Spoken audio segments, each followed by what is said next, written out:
and welcome to BioCanvas with Winnie. In today's video, I will tell you about chloroplast, which is also known as the kitchen of the cell. Why it is known as the kitchen of the cell?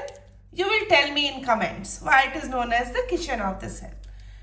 Okay, where is it found? The chloroplast is found in green parts of the plant and also in some algae which can synthesize food or can do the photosynthesis. Okay, now where does it occur? It occurs in the plant cell. The shape, when we talk about the shape, it is either oval or disc shaped. Mainly it is found in these two shapes. Okay. Apart from this, there are certain points you must remember about the chloroplast. That chloroplast is an organelle which is double membrane. It has two membranes. Apart from that, it has a prokaryotic type of DNA. That which means primitive type of DNA. Prokaryotic DNA similar to the one which is present in bacterial cells. And it also lacks histone. That is why it is primitive. Histone proteins, it is lacking. This is the reason why it is prokaryotic type. It also has its own ribosomes, which is again of 70S type, which means it is also the one which is found similar to the one which is found in the bacterial cells. Okay, now coming to the main part, that is the structure of the chloroplast. As I told you, the shape of the chloroplast is almost oval or disc shaped. The parts which are present inside the chloroplast are membrane, outer membrane and inner membrane. There is a space which is present in between the outer membrane and inner membrane is known as the intermembrane space. When you move forward towards the inner side, there is stroma. Then we will see thylakoid, granum, lamellae, chlorophyll pigments. So now quickly let's dive into the detailed structure of chloroplast. Okay, this is the outer membrane. Since it is the membrane, it is definitely selective in nature and it will only allow not all certain elements to enter into the inside of the chloroplast. Okay, so this is the outer membrane. This one which you see, this is the inner membrane. And this space which you can see here, which I have already colored with red color just to make it clear so that you can understand it clearly. This is the intermembrane space. Inter means in between two things.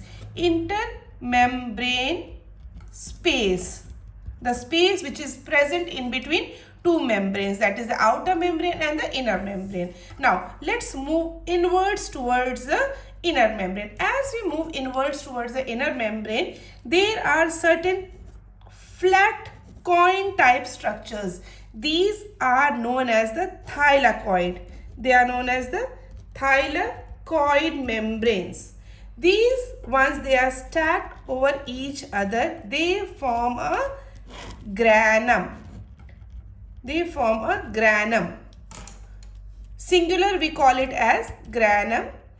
When we are talking about more than one granum, it will be known as the grana. Okay. Now, these thylakoid membranes are connected to each other through another membrane which is known as the lamellae. This part which you see, the yellow part, this is the stroma. The stroma of the chloroplast.